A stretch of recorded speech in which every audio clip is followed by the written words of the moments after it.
요셉에 관한 이야기가 나올 때마다 요셉을 향해서 지칭되어지는 한 표현이 있다면 그는 꿈의 사람, 꿈의 사람이라고 이제 지칭되어질 정도로 그의 꿈이 그의 인생 속에 미쳤던 영향이 어떤 것인가를 굉장히 중요하게 다루고 있는 성경의 본문을 우리는 맞이하게 됩니다. 이 요셉의 이야기가 시작되어지는데 그 시작은 오늘 본문의 1절과 2절에 있는 것처럼 야곱이 가나안 땅 그의 아버지가 거류하던 땅에 거주하였으니 야곱의 족보는 이러하니라로 그렇게 시작합니다. 요셉의 이야기를 시작하는데 요셉의 아버지 야곱이 등장하고 야곱의 족보가 등장합니다. 그 말이 우리에게 무슨 얘기를 하는 것입니까? 정말로 하나님 앞에서 신실했던 그 대단했던 하나님의 사람 요셉이 어느 날 갑자기 하늘에서 뚝 떨어진 사람이 아니었다라는 얘기입니다. 우리가 살아가는 인생은 우리가 어떤 가정에서 어떤 부모에게서 태어났느냐에 따라서 우리의 인생 전반에 굉장한 영향을 우리는 받으면서 인생을 살아가는 것을 볼 수 있습니다. 나의 부모가 어떠했고 우리가 살아가는 가정이 어떠했느냐가 내 삶에 미치는 영향이라고 하는 것은 내 힘과 의지로 결정할 수 없는 것임에도 불구하고 또한 나의 삶의 전반에 굉장한 영향을 끼치게 된다는 사실을 우리는 살면서 경험하게 됩니다. 그래서인지 성경은 항상 가족, 가정을 강조합니다. 어떤 한 사람이 개인적인 어떤 그런 삶을 살아가다가 죄를 짓는 것 같지만 그 개인의 죄가 가정으로 이어지고 그 가정의 붕괴가 또한 한 개인에게 고통으로 찾아오게 되는 것을 성경은 이야기하고 또 그와 같이 한 사람의 인생은 결코 한 사람에 의해서만 구성되어지는 것이 아니라 그가 머물렀던 가정, 그가 시작했던 가정의 영향으로부터 그 한 개인의 역사가 시작되어지고 진행되어진다는 사실을 오늘에게 말씀해 줍니다. 요셉은 믿음의 가문에서 태어난 사람입니다. 태어나서 보니 그의 증조 할아버지가 아브라함이었으며 그의 할아버지가 이삭이었으며 그의 아버지는 야곱이었습니다. 그의 증조 할아버지 아브라함의 때에 하나님은 그에게 놀라운 약속을 주셨고 그 하나님의 놀라운 약속은 아브라함의 대를 이어 이삭의 대를 이어 그리고 그의 아버지 야곱의 대를 이어 결국 자기까지 이루고 있는 것을 성경은 기록해주고 있습니다. 한 사람의 인생은 한 사람으로부터 시작되어지는 것이 아니라 그의 조상으로부터 이어져 내려오고 그의 조상의 삶의 영향이 나에게 미치게 되어지는데 그 믿음의 조상이었던 아브라함에게 역사하셨던 그 하나님의 약속이 그의 대로 끝나지 않고 그의 후손에게로 계속해서 이어져 오고 있는 것을 오늘에게 말씀합니다. 오늘도 우리가 신앙생활을 시작하게 되는 그 첫 지점이라고 하는 것이 믿음의 선조의 삶의 시작점이라는 사실을 또한 우리에게 동시에 교훈해 줍니다. 비록 우리의 조상들의 삶 속에 진실한 어떤 그런 신앙이 없을 수 있습니다. 그럼에도 불구하고 내가 하나님 앞에서 신실한 믿음의 삶을 시작했다면 그것이 믿음의 가문을 이루는 시작점이 될 수 있고 내가 하나님 앞에 신실한 삶을 경주하기 시작하게 될 때 그 삶의 영향은 우리의 자녀들의 삶을 향해서 흘러가게 된다는 사실을 오늘 우리에게 보여주고 있습니다. 요셉이 태어나 보니 그의 아버지가 하나님을 섬기는 사람이었습니다. 그리고 그뿐만 아니라 그의 할아버지도 그의 증조 할아버지도 하나님을 섬기고 하나님을 믿으며 의지하며 살아갔던 사람이었습니다. 그 믿음의 가정에 태어났다고는 하지만 사실 요셉이 경험했던 그의 삶, 그의 가정은 사실 건강한 순기능적인 어떤 그런 가정이라고 보기는 굉장히 어려운 오히려 역기능적 가정이 바로 요셉이 경험해야 했던 그의 가정이었습니다. 그의 아버지 야곱의 삶은 하나님을 믿기는 했지만 사실 굉장히 자기의 욕심으로 가득한 아버지의 인생이었고 또 자신의 욕심을 이루기 위해서 속이는 일도 손솜치 않는 굉장히 사기꾼적 기질이 있는 그의 아버지의 모습이었습니다.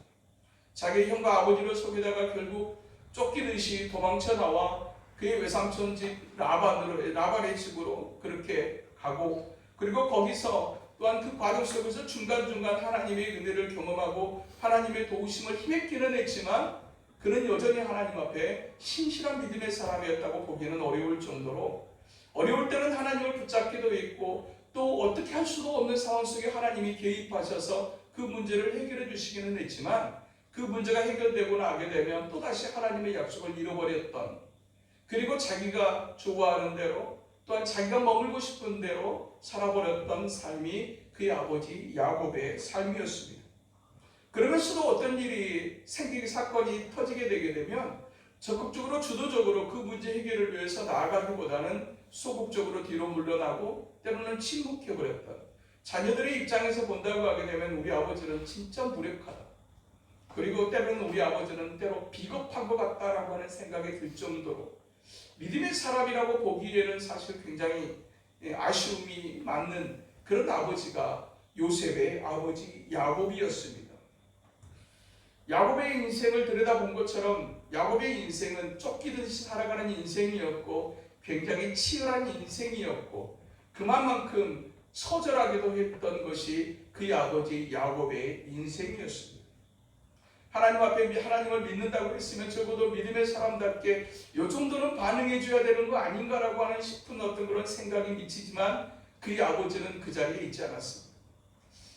그러나 또 때로는 영털이 같고 때로는 정말 또 너무나 치열한 것을 한 부분으로는 이해하지만 너무너무나 비겁해 보이는 아버지의 모습에 대한 아쉬움이 가득했던 야곱의 인생. 그런데 미스테리한 한 가지가 있는데, 그게 뭐냐면 그런 아버지 야곱 밑에 이렇게 신실한 요셉이 태어날 수 있다는 사실입니다. 우리가 늘상 쓰는 표현 가운데 하나, 그 아버지의 그 자식이라고 하는 표현이 있습니다. 그러나 하나님의 나라에는 그 아버지의 그 자식이라고 하는 일반적인 원리가 통하지 않으며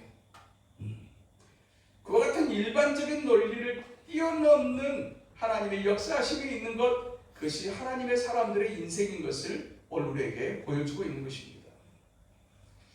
많은 부모들이 그런 삶을, 그런 이야기들을 합니다. 나는 그렇게 살았어도 너는 그렇게 살지 말아라. 그런 기대를 가지며 또한 자녀를 향해서 나름대로 애써보지만 우리가 보게 되는 엄연한 현실 가운데 하나는 그 아버지의 그 자식이다. 그렇게 술 먹는 아버지 싫어했던 그 자식이 나중에는 아버지와 똑같이 술 먹고 고주망태가 되어지는, 그런 아버지의 영향을, 부모의 영향을 고스란히 담게 되어지는 것, 그것이 이 땅의 인생의 모습인 것을 우리가 보게 되는데, 그럼에도 불구하고 우리에게 소망에는 한 가지가 있다면 하나님의 역사하심, 하나님의 나라는 그와 같은 일반적인 어떤 그런 삶의 논리를 거스르고 그것을 뛰어넘어 역사하시는 하나님의 이야기, 또 하나님의 사람들의 역사인 것을 오늘 우리에게 교훈해 주고 있는 것입니다. 요셉이 그의 어머니 라헬에게서 태어나고, 그리고 외삼촌, 그의 이제 야곱의 외삼촌이었다. 그러니까 요셉의 입장에서 보게 되게 되면 우리 외할아버지 라반의 집에서 도망치게 될 때, 쫓기듯이 도망쳐 나오게 되게 될 때 요셉의 나이가 약 7살 정도 되었습니다.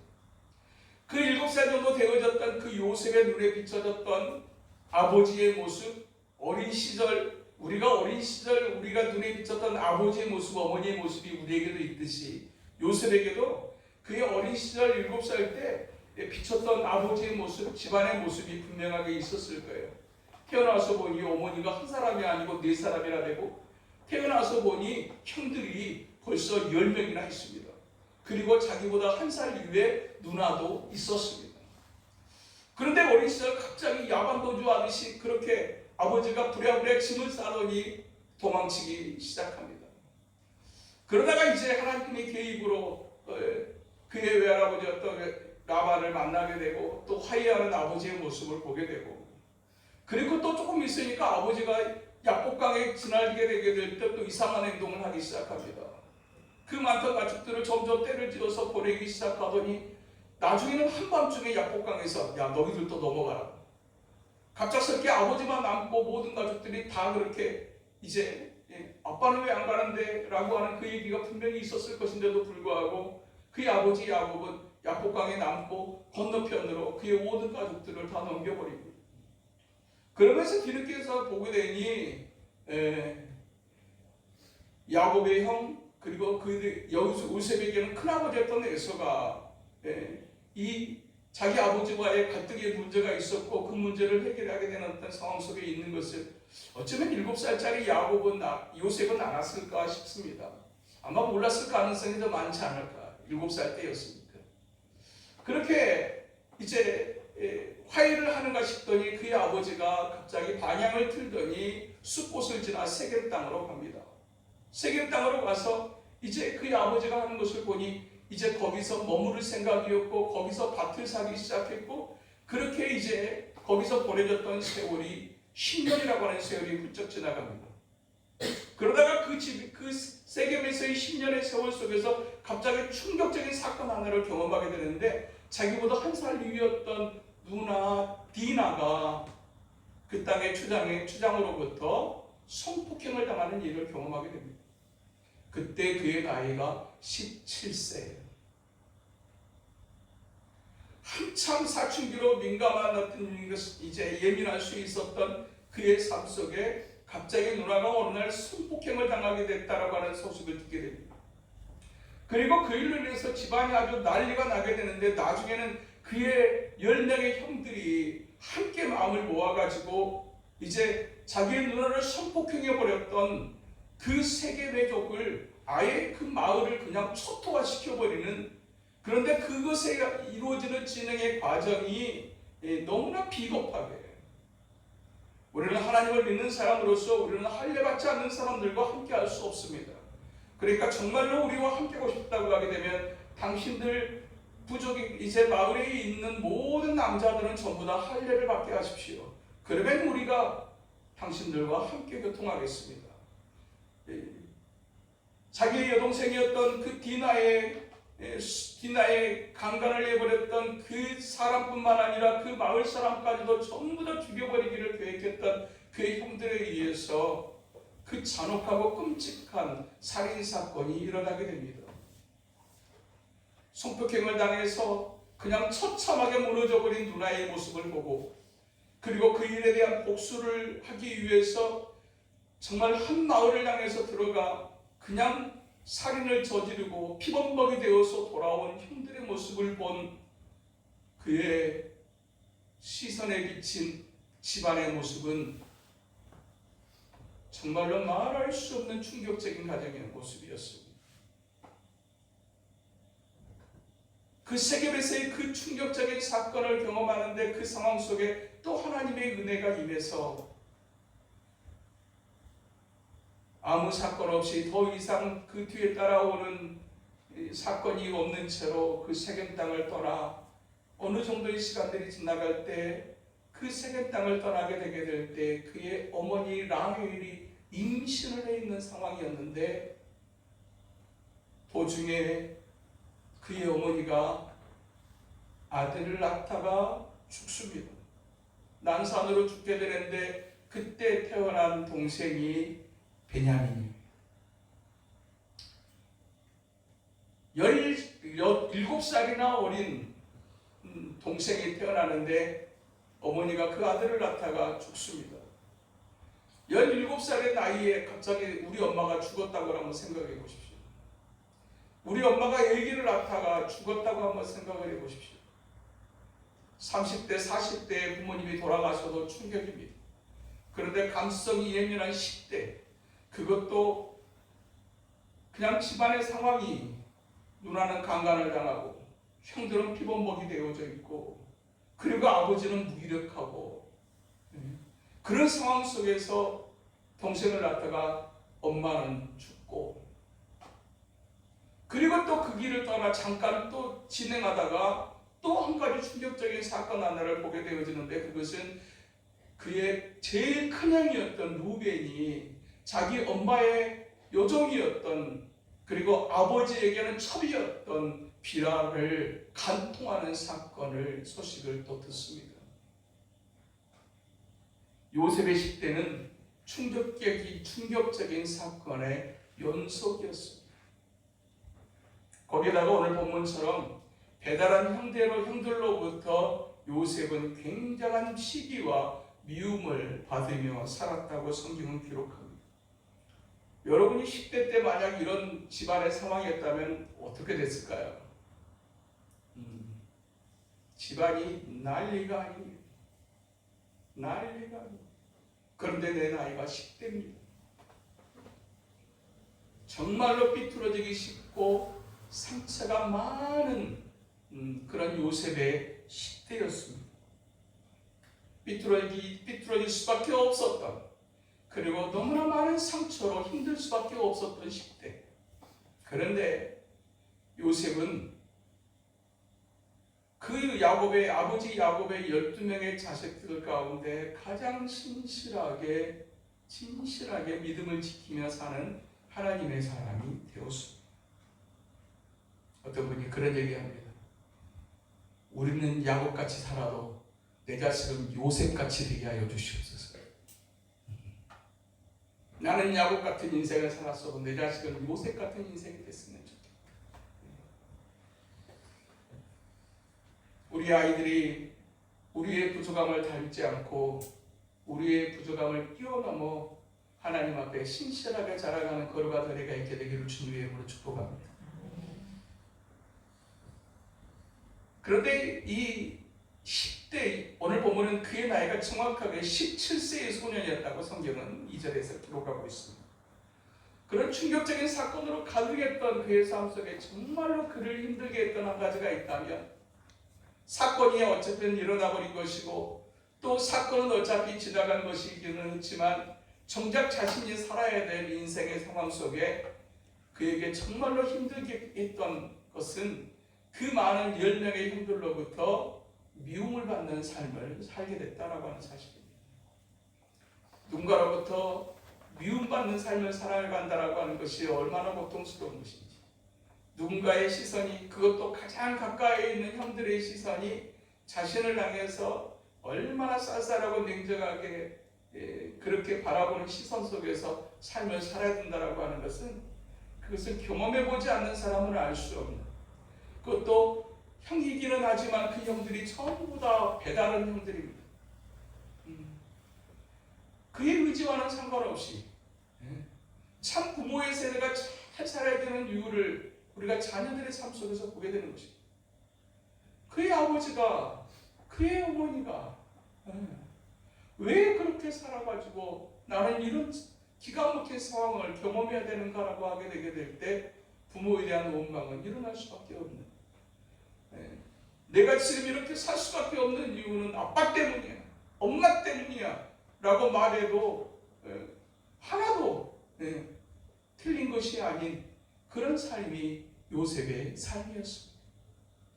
거기다가 그 배달한 형들로부터 온통 미움을 당하는데 우리가 읽었던 것처럼 형들이 그를 미워하여, 그리고 그들이 그를 더욱 미워하였더라, 그리고 그들이 또 더 미워하였더라.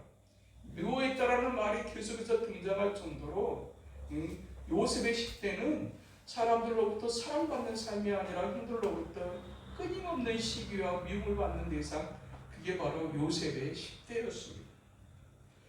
요셉의 형들로부터 그렇게 미움을 받았던 세 가지의 이유가 오늘 본문에는 등장합니다.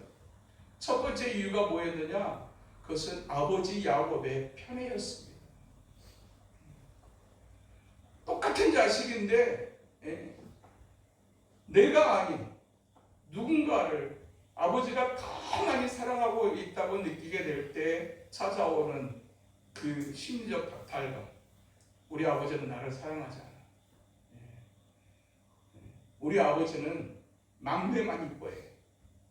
이렇게 될 때 느끼는 그 박탈감이라고 하는 것이 누구에게나 있기 마련입니다. 그런데 특별하게 야곱이 그 많은 자식들 가운데 이 요셉을 특별하게 사랑했다고 성경은 기록합니다. 3절에 보니까 요셉은 노년에 얻은 아들이므로 이스라엘이 여러 아들들보다 그를 더 사랑함으로 그를 위하여 채색 옷을 지었더니 라고 그렇게 기록합니다. 오늘도 자녀를 낳아보지만 자녀를 낳으면서 가장 큰 기대는 어디에 있습니까? 첫째, 둘째, 셋째, 넷째 가운데 어디에 있습니까? 첫째 있습니다. 첫째는 왜 그렇게 기대가 커졌는지 몰라요. 그러다 보니까 첫째에게는 특별하게 더 엄하게 키워지게 하는 것 같습니다. 그런데 둘째, 셋째로 넘어가게 되게 되면 그 엄함이 약해집니다. 첫째는 웬만큼 해도 성이 안 차고 웬만큼 해도 더 잘해야 한다라고 하는 생각이 강해지지만 둘째로 내려가고 셋째로 내려가서 막내로 가게 되게 되면 그냥 그 있는 것만으로 뭐 하나만 해도 그냥 그렇게 예쁘고 아이고 네가 그런 걸 하냐? 라고 하게 됩니다. 큰애가 잘하면 당연하지. 그래야지.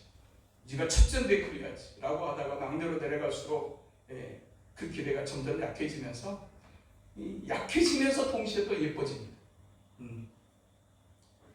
그런데 참 장남으로 태어나고 큰애로 태어난 사람들의 비애가 뭐냐면 그 동생을 향하는 그 부모의 시선이 너무너무나 뜨겁게 느껴진다. 나를 향한 시선과 막내를 향한 시선이 분명하게 다른 게 너무너무나 느껴져요. 저도 그랬었습니다. 우리 막내를 향하는 우리 엄마 아빠의 그 시선을 저도 보면서 우리 엄마는 그렇게 늘 했어요. 너도 그랬어. 너도 그랬어. 근데 그게 안 믿어집니다. 진짜 그랬을까? 진짜 그랬을까? 그런데 너도 그랬어 라고 하는 그 말이 분명한 정답은 아닌 걸 제가 자식을 셋을 낳아보니까 알겠습니다. 물론 여전히 똑같이 사랑합니다. 그런데 막내를 향하는 사랑은 좀 다릅니다. 뭔가 좀 더 다릅니다. 그래서 우리 큰애하고 둘째는 늘 시기 어린 모습으로 얘기합니다. 아빠 나였어도 그랬을까? 아니 내가 그랬어도 그랬을까? 그럼 찬송이니까 그런 거 아니에요? 라고 얘기를 해요. 아니야 아니라니까 라고 하는데 속으로 약간 들킨 듯한 느낌이 있을 때도 있습니다. 특별하게 야곱이 요셉을 사랑할 수밖에 없었던 두 가지 이유. 막내였기 때문에 노년에 얻은 아들이므로, 그리고 거기다가 네 명의 아내를 거느리고는 있지만 진짜 사랑했던 여인 그 라헬로부터 낳은 자식이 요셉이었기 때문에 그를 위해서 얼마나 특별하게 했는지를 보는 장면이 그에게만 채색옷을 지어 입혔다라고 기록합니다. 채색옷. 채색옷이라고 하는 이 책은 이 옷은 도대체 어디서 놓으실까라고 궁금해져서 다른 성경책을 찾아봤더니 메시지 성경에는 정교하게 수놓은 겉옷이라고 기록하고요. 또 다른 곳을 들여다봤더니 많은 장식이 달려있는 고급 옷이라고 기록되어 있어요. 형들은 전부 다 평상복을 입고 일할 때 입는 일복을 입고 있는데 그 막내 아들이었던, 물론 이제 베냐민이 태어나겠지만 걔는 아직 너무 어린 상태고 그냥 요셉에게만 17살짜리 요셉에게만 평상복도 아닌 이제 그냥 부자들이 그냥 파티할 때나 입는 그런 어떤 고급스러운 옷을 그 아들 요셉에게만, 막내 아들 요셉에게만 딱 입혀놨단 말입니다. 그런데 이 채색옷이라고 하는 것이 단순한 고급 옷만을 의미하는 것은 아닙니다. 이 채색옷을 입혔다라고 하는 것은 또 다른 하나의 의미가 있는데, 그것은 너는 우리 집안의 상속자가 될 거야. 상속자의 의미가 담겨져 있는 옷이 채색옷이었어요. 그러다 보니 어떻습니까? 이미 나이가 들 대로 들어있던 형들의 입장에서 본다고 하게 되게 되면 자기들과 다른 옷을 입었다는 사실로 특별한 사랑을 산다는 사실로도 역시 마음이 편하지 않았었을 것인데, 그 아버지가 입혔던 옷이 상속자로서의 의미가 담겨져 있는 옷을 입고 있는 요셉을 보면 그 박탈감이 더 심했을 거라는 얘기입니다.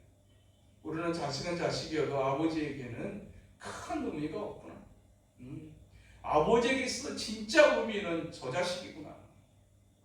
그리고 아버지의 생각이 하나가 더 드러나는데, 저 옷에는 상속자의 의미가 담겨져 있는 걸 보면 이 많은 재산을 우리에게 줄 생각은 없고 저놈에게 줄 생각을 가지고 있구나 라고 하는 생각이 들어가니 형들의 마음이 편할 수가 없습니다.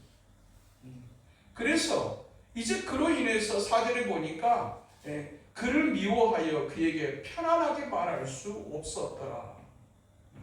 표준 세번역 성경책을 들여다보니까 이렇게 기록 번역을 해놨습니다.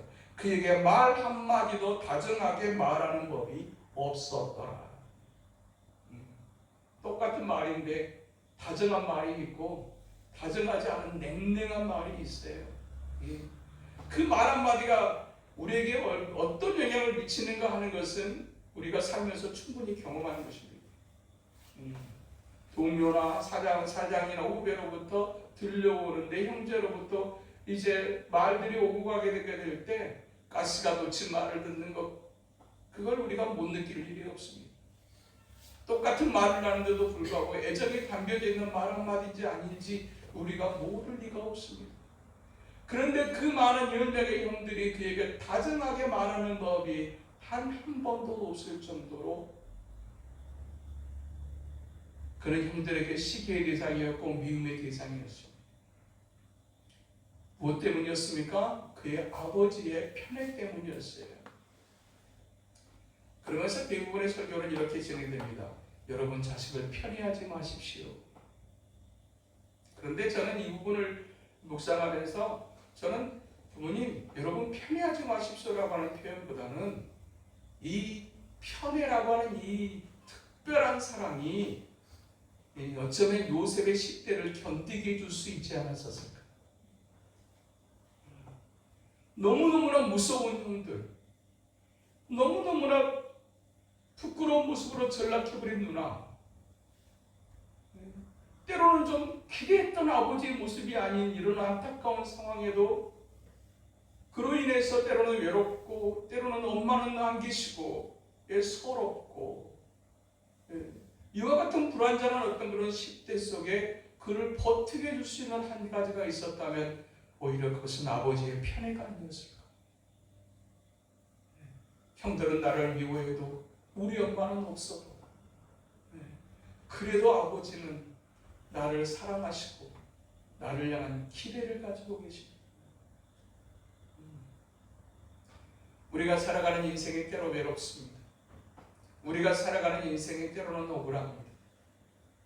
그리고 우리가 살아가는 인생이 때로는 서럽습니다. 그럼에도 불구하고 이 외롭고 서럽고 때로는 이 불편한 이 삶을 여전히 유지하게 해주는 한 가지가 있다면 이 한날을 구별하고 하나님 앞에 나올 때마다 그 하나님은 내가 너를 사랑한다. 내가 너와 함께 할 것이다. 두려워하지 말아라. 놀라지 말아라. 내가 너를 지킬 것이다. 수없이 많은 사람들 가운데 그 사랑이 선에 하나 만에 하나 구별하시는 사랑이었다고 말씀하시고 2000년 전 오신 예수 그리스도는 십자가에 달리셨으나 그 십자가에 달리신 이유가 나를 사랑하셔서라고 말씀을 듣게 하시는 이 주님의 사랑이 때로는 외롭고 때로는 서럽고 때로는 불안한 우리의 삶을 버티게 하는 능력은 아닐까. 하나님께서 똑같은 사람인데도 불구하고 하나님께서 에서는 미워하고 야곱은 사랑했던 거죠. 그런데 그 야곱이 대단해서 하나님이 야곱을 사랑하시는 것이 아닌 것을 정말로 엉터리 같은 야곱, 때로는 이런 사람이 믿음의 사람이라고 할 수 있을까 싶을 정도의 의심이 드는 그런 야곱임에도 불구하고 하나님이 사랑하시기로 작정하셨던 것처럼 우리의 삶에도 동일한 메시지로 내가 너를 사랑한다고 말씀하시는 하나님의 약속이 그 사랑이 우리를 향하여 지금도 계속되어지고 있다고 말씀하시는 줄로 믿습니다. 그 사랑으로 시작하는 한 주란다. 그 사랑으로 계속되어지는 너의 인생이란다 라고 말씀하시는 그 주님의 특별하신 편애의 이 사랑이 오늘 우리의 외롭고 서러운 인생을 때로 버티게 해줄 수 있다는 사실을 생각할 때 비록 형들로부터 미움받는 삶이기는 했지만 그의 삶은 그래도 그런 어떤 상처로 많은 10대였음에도 불구하고 삐뚤어지지 않을 수 있었다고 말씀하고 계시는 것입니다.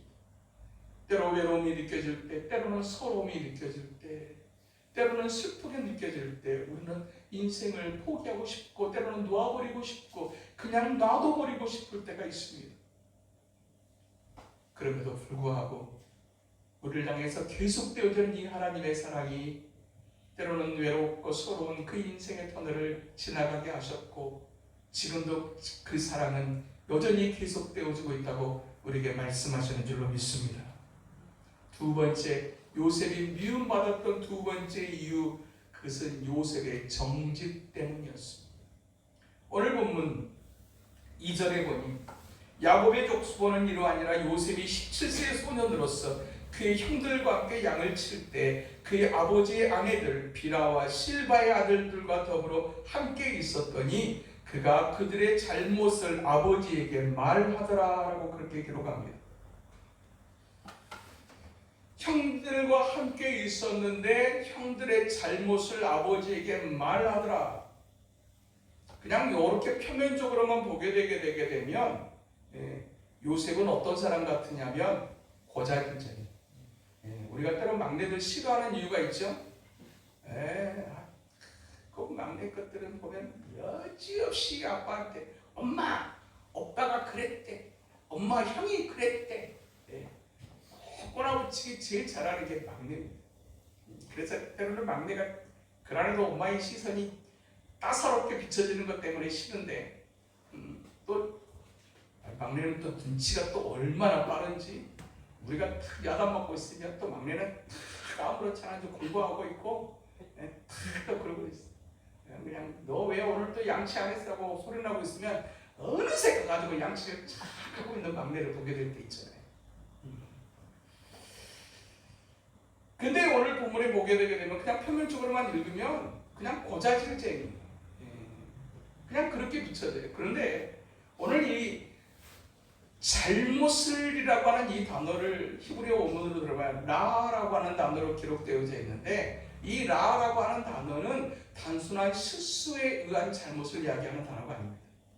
이 라라고 하는 이 단어의 뜻은 악한 행실, 속임수, 그러니까 그냥 단순한 실수의 어떤 그런 정도의 상황이 아닌 것을 이제 히브리어 원문을 기록하고 있고 킹제임스 버전 성경을 보니까 거기에도 역시 evil이라고 하는 단어로 기록하고 있어요. 그러니까 나쁜이라고 하는 뜻을 가진 배드보다도 더 도덕적으로 심각한 상태에 있는 죄악의 상태, evil, 불량한, 사악한. 그러니까 형들의 어떤 그런 삶의 모습 속에서 이복 형들의 모습 속에서 진짜로 아버지를 속이는 어떤 사악한 그리고 정말 불량한, 그래서 아버지에게 말하지 않을 수 없는 그와 같은 형들의 모습이 있었고 그것은 그대로 내버려 두게 되면 정말로 안 되겠다라고 하는 나름의 생각 속에서 17살 정도 되어지게 되게 되면 내가 이거 하고 나오게 되면 어떤 일이 나에게 돌아올 거라는 사실이 충분히 예측이 가능한 나이입니다.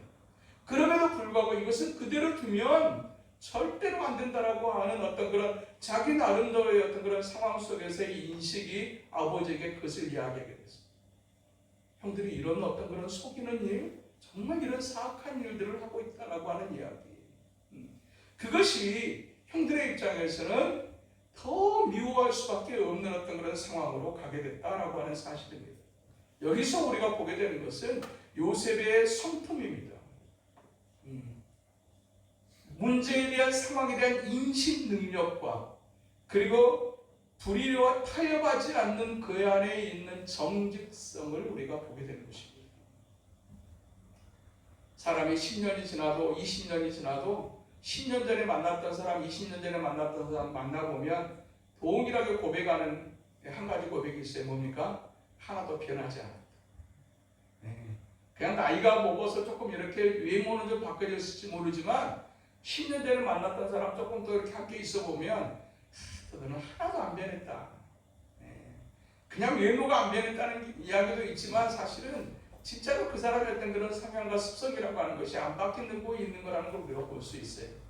요셉의 어떤 그런 어렸었을 때 성품이라고 하는 것은 불의와 타협하지 않는 정직성. 그러다가 이제 형들에게 물을 받아서 우리가 살펴게 되겠지만 노예로 팔려가는 이제 그리고 팔려간 그곳이 보디발의 집입니다. 군대 장관 보디발의 집이었으니까 요즘으로 본다고 하면 거의 장관급의 집에 그가 노예로 팔려간 것입니다. 그런데 그가 20대 얼마 지나지 않아서 20대 초반에 그 장관 집의 모든 안에 있는 것들을 관리하는 가정충부가 됩니다. 20대 초반에, 그것도 애굽 사람이 아니고 이방 사람이었던 20대 초반의 청년에게 너 앞으로 우리 집에 있는 모든 걸 네가 다 관리해 라고 맡기는 일은, 그것은 결코 쉬운 얘기가 아닙니다. 10대 때 그의 모습 속에서 보게 되는 정직함, 불의와 타협하지 않는 그 모습이 보디발의 집에 들어가서는 충성으로 나타났고, 그 불의와 타협하지 않는 그 정직한 요셉의 모습이 주인이었던 보디발의 눈에 인정되어졌다라는 얘기입니다. 처음에는 순수한 마음으로 시작할 수 있습니다. 누구나. 그 자리에 올라가게 되게 되면 내가 이 일을 잘해내겠다라고 하는 그 순수한 의도를 시작할 수 있지만, 그것이 계속해서 유지되어지는 것이 쉽지 않은 이유는 그 높은 자리에 올라가 보니 생각하지도 못했던 기회들이 적지 않게 있더라고요. 여러 가지 모양의 협회장들로 인해서 대한체육회 회장이라든지 무슨 배드민턴 협회 회장이라든지 무슨 이렇게 장애 자리, 높은 자리에 있는 사람들의 비리의 이야기가 무엇입니까? 처음에는 정말 이 체육회를 위해서, 정말로 이 배드민턴 운동하는 이 친구들을 위해서 내가 정말로 좋은 역할을 해보겠다는 의도로 그 자리에 들어갔을 겁니다. 그런데 가서 보니 생각하지도 못했던 이 기회가 있어요. 조금만 비겁해지고 조금만 눈 감으면 적지 않은 것들이 내게 들어올 수 있는 이런 유혹들이 이겨내는 것이 얼마나 쉽지 않은지. 처음부터 내가 요거 위해서 내가 그 자리에 가겠다고 생각하는 사람들이 얼마나 됐을까. 요셉에게도 분명하게 그와 같은 유혹들이 있었을 거라고 저는 생각합니다. 장관집에, 그 넓은 집에 그 많은 일들, 그 많은 사람들을 관리하고 그 많은 어떤 일들마다 다 개입을 해서 주도하는 역할을 해야 됐던 이 요셉의 입장에서 적지 않은 유혹이 있었을 거예요. 그런데도 불구하고 그의 강직한 정직한 성품은 내 주인이 내게 맡겨주신 것이므로 내가 어떻게 관리해야 되는지에 대한 그 중심이 충성으로 이어졌고, 나중에는 보디발의 아내의 유혹까지 받게 되어지는 기가 막힌 상황 속에서도 순결을 지켜내는 삶으로 나타날 수 있었습니다.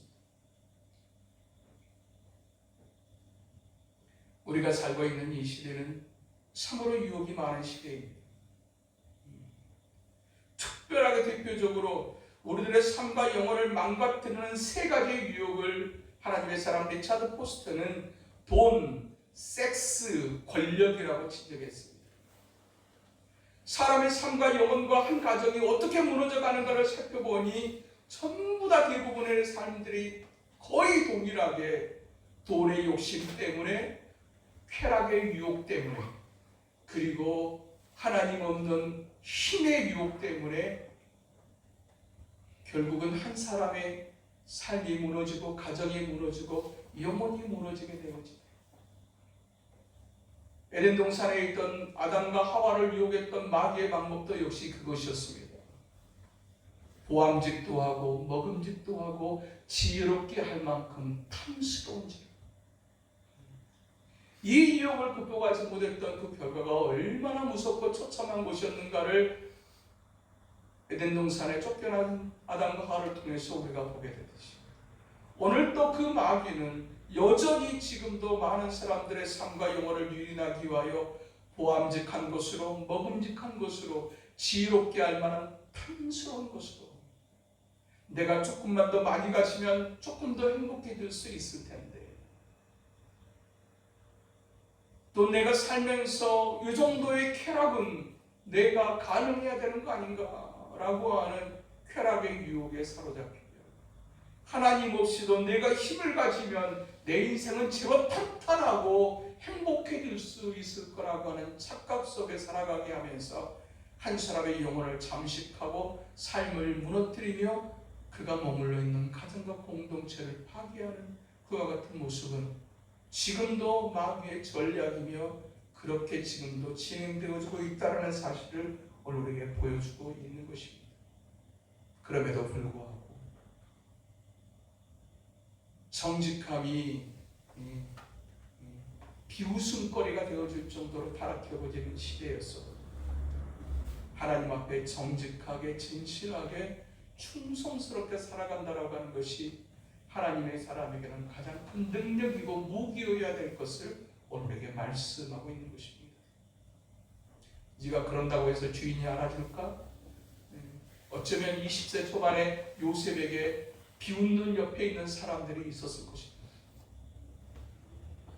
내 남편 모르게 나와 함께 즐기지 않겠느냐. 20대 초반에 외로운 청년에게 다가오는 그 보디발의 아내의 유혹도 역시 결코 뿌리치기가 쉽지 않은 그런 유혹이었을 것입니다. 하나님 앞에 살아간다라고 하는 것이 때로는 외롭습니다. 때로는 치열하고 처절할 수 있습니다. 하나님 앞에서 정직하게 진실하게 믿음을 지키며 산다라고 하는 것이 얼마나 간단하지 않는 것인가 하는 것은 우리가 살면서 이미 경험한 것이, 그럼에도 불구하고 하나님 앞에서의 삶, 하나님이 다 보고 계시는데 그 하나님 앞에서의 삶을 살아가기를, 늘 하나님을 의식하는 코람드의 신앙을 향해 나아가기를 결단하는 저와 여러분들 수 있게 되기를 주님의 이름으로 축복합니다. 마지막, 요셉이 형들로부터 미움받았던 또 한 가지 이유는 그의 꿈 때문이었어. 그의 꿈. 두 번에 걸쳐서 꾸었던 꿈. 한 번은 볕달의 꿈, 한 번은 해와 달과 별들이 자식에게 절하는 꿈. 이 꿈 얘기를 형들에게 해가지고 더 미움을 받았다고 성경에 기록합니다. 더 그렇지 않아도 미운데 하는 짓이 더 밉습니다. 자기가 미움받고 있다는 사실을 요셉이 몰랐을 리가 없습니다. 17살의 10대입니다. 형들이 나를 미워하고 있구나. 형들이 내게 편안한 말, 다정한 말 한마디도 하지 않고 있구나. 근데도 불구하고 또 꿈 얘기를 왜 할 겁니까? 그런데도 불구하고 또 얘기를 합니다. 무엇이었을까요? 말하지 않고는 견딜 수 없는 꿈이었기 때문에, 말하지 않고서는 견딜 수 없는 꿈이 요셉에게 꾸어졌다라는 얘기입니다. 누군가 그랬습니다. 이 땅에는 세 종류의 사람이 있다. 꿈이 있는 사람, 꿈이 없는 사람, 꿈을 포기한 사람. 여러분에게는 어떤 꿈이 있습니까? 혹시 꿈을 포기하고 있지는 않습니다. 혹시 꿈이 있었으나 없어져 버린 사람은 아닙니까? 그러나 하나님은 하나님의 거룩한 역사를 위해서 하나님의 사람들로 소원을 가지며 꿈을 꾸게 하시는 하나님이라고 말씀하고 계시는 것입니다. 때로 상황에 부딪히고 환경이 어려우면 꿈이 있었으나 꿈을 놓아버리는 때가 있을 수는 있습니다. 한때는 꿈이 있었다가 꿈이 없어져 버린 사람도 있고, 한때는 꿈이 있었다가 꿈을 포기해버린 사람들도 있습니다. 그러나 우리 가운데 하나님의 놀라운 격을 가지고 계시는 그 하나님의 역사는 하나님의 사람들로 꿈을 꾸게 하시는 분이라고 우리에게 말씀하십니다. 수백 년 전에 스코틀랜드의 한 시골에서 부흥회가 일어났습니다. 로버트 머피시라고 하는 선교사가 그 부흥회를 하는데, 그 부흥회가 끝나갈 때쯤이면 계속해서 이 예수님께 헌신할 하나님의 사람은 나오십시오. 헌신의 결단을 하는 사람들을 초청했지만 한 명의 헌신자, 결신자도 나오지 않다가 마지막 날에서야 결신자 한 사람이 나오게 되어지는데, 그것은 어른이 아니라 한 소년이었다. 부흥회를 했던 궁극적인 이유, 하나님 앞에 헌신되어지는 신실한 하나님의 사람을 찾고 싶었던 로버트 머핏은 그 긴 부흥회 기간에 마지막 시간에서 나오는 소년 한 명의 결신자 앞에 적지 않은 아쉬움을 가졌다고 그는 그렇게 고백합니다. 근데 그 한 사람의 소년 결신자 한 사람이 나중에 자라나 선교사가 되어지는데, 그는 30년 동안을 아프리카의 밀림 지역에서 복음을 전했던 아프리카 선교의 시조라고 불리워지는 한 사람이 되어지게 되는데, 그 사람이 데이빗 리빙스톤이라고 하는 사람입니다. 붕괴를 인도했던 목사님에게 정말 그냥 너무너무나 아쉬운 열매처럼 보여졌던 그 한 명의 소녀가 아프리카 선교의 시조라고 불려질 정도로 헌신적인 삶을 살다가 그곳에서 생애를 마치게 되어지는데, 그의 묘비에 이렇게 기록되어져 있답니다. 그는 조사가 필요하지 않는 사람이었다. 그는 하나님 앞에 응답받아 살다가 응답받아 죽은 사람이었다. 혹시 이 사람에게 무슨 일이 있던 건 아닐까? 무슨 어떤 잘못은 있지 않을까? 그래도 이 사람에게 어떤 약점은 있지 않을까? 그렇게 조사할 필요가 없었던 사람. 그의 삶은 오직 하나님 앞에 응답받아 살고 응답받아 죽었던 사람.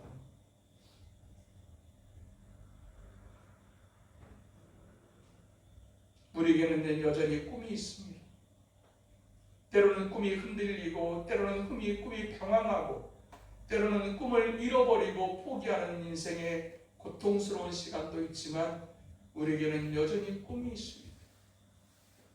우리를 통해서 이루지 못하는 꿈이 우리의 다음 세대를 통해서 이루어질 꿈을 가졌습니다. 작지만 얼마나 많은 사람이냐가 아니라 작지만 제대로 된 한 사람을 만드는 꿈. 부족하지만 여전히 하나님 앞에서 신실한 사명을 감당하는 하나님의 사람을 보는 꿈. 이 제자들 교회가 갖는 꿈이 그것이고, 우리는 그 꿈이 이루어지는 것을 보고 싶습니다. 생각하지도 못했던 곳에서 생각하지도 못했던 우리의 자녀들이 살아나는 꿈, 방황하던 우리의 자녀들이 다시 제대로 된 길을 찾아가는 것을 보는 꿈, 그리고 그토록 연약해 보였던 그 아이가 복음에 사로잡혀 열방을 향해서 뛰어가는, 복음을 들고 뛰어가는 것을 보는 꿈. 그러나 그 꿈은 적지 않은 고난의 과정을 거치게 된다는 것을 우리는 요셉의 인생을 통해 보게 될 것입니다. 예수 그리스도 안에서 하나님께서 우리에게 주시는 꿈은 고난이 면제된 꿈이 아니라는 사실을 또한 동시에 요셉을 통해서 우리에게 교훈해 줍니다. 우리 안에 간절한 기도 하나, 그것은 하나님, 우리 한 사람 한 사람을 향하신 하나님의 계획이 아름답게 현실로 드러나는 것을 보게 하여 주시옵소서. 그 예수 그리스도 안에 있는 그 꿈이 때로 우리에게는 풍요와 번성으로 나타날 수 있을 것입니다. 그러나 보다 더 중요한 것은 우리에게 허락하신 그 풍요와 번성이 반드시 생명과 연결되어져 있어야 된다는 사실입니다. 많은 부모들이 요셉의 삶이 우리 자녀들의 삶이기를 기대합니다. 그리고 그 끝에 많은 사람들이 요셉이 노예로 팔려갔다가 나중에 총리가 되어졌다라고 하는 것으로 그쳐버리기 쉽습니다. 그러나 성경이 강조하는 것은 요셉이 총리가 되어졌다라고 하는 것이 아니라 요셉을 통해서 하나님의 나라가 세워졌다라고 하는 사실에 성경은 초점을 맞추고 있습니다. 그렇게 노예로 팔려갔던 요셉이 총리까지 되어졌다, 여기까지만 간다고 하고 거기까지만 멈춰지는 것이라고 하면 세상의 부모들이 자기 자식 잘 되기를 원하는 그것과 무슨 상관이 있습니까? 다를 바가 무엇입니까? 하나도 다를 바가 없습니다. 그럼에도 불구하고 우리가 진정으로 하나님이 기뻐하시는 관점에서 요셉의 인생에 초점을 맞추는 것은 요셉을 통해서 한 일개 가족에 부족했던 그 가족이 한 민족을 이루는 인큐베이터로서의 역할을 감당하는 그 고센 땅을 특별하게 구별하여 한 민족이 되게 했던 그 역사에 가장 중요한 역할을 감당했던 사람이 요셉이었다는 사실 앞에서 우리 자식들을 잘되게 하여 주시옵소서가 아니라 우리의 자녀들의 잘됨을 통하여 생명의 역사가 일어나게 하여 주시옵소서. 우리의 자녀들의 삶을 통해서 죽어버린 영혼들이 살아나는 것을 보는 역사를 우리가 꿈을 꾸어야 된다.